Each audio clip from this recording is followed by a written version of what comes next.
Regardez comment la France va bien. Écoutez. Un grand mouvement de mobilisation à partir de 7 heures ce matin, dans une petite demi-heure. Ils réclament de meilleures conditions de travail et cela passe par, vous allez le voir, un renforcement des effectifs, mais aussi du matériel. Reportage de Mathilde Ibanez. Écoutez.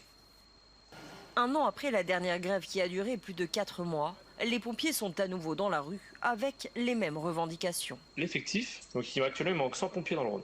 Ça c'est la première des choses. Ensuite il y a le pouvoir d'achat.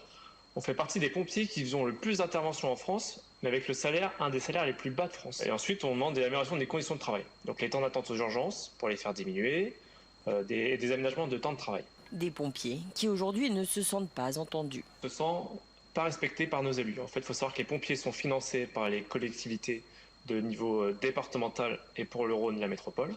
Et en fait, on a une sensation de ne pas être considéré par eux, d'être un aléa de financement et on aimerait avoir plus de preuves d'amour de leur part. Un mouvement qui intervient après une série d'agressions dans l'agglomération lyonnaise. Les agressions, de toute façon, nous, c'est un sujet, on est confronté toutes les semaines, il y a une agression dans le Rhône. Donc c'est un sujet qui est récurrent, que la préfecture a pris en compte, que notre direction a pris en compte.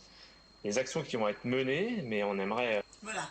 Donc vous voyez, en France, tout va bien. Vous vous rendez compte que les pompiers sont attaqués, qu'alors ces personnes-là vont sauver des vies. Il n'y a plus aucun respect. Aucun. Dites-moi ce que vous en pensez.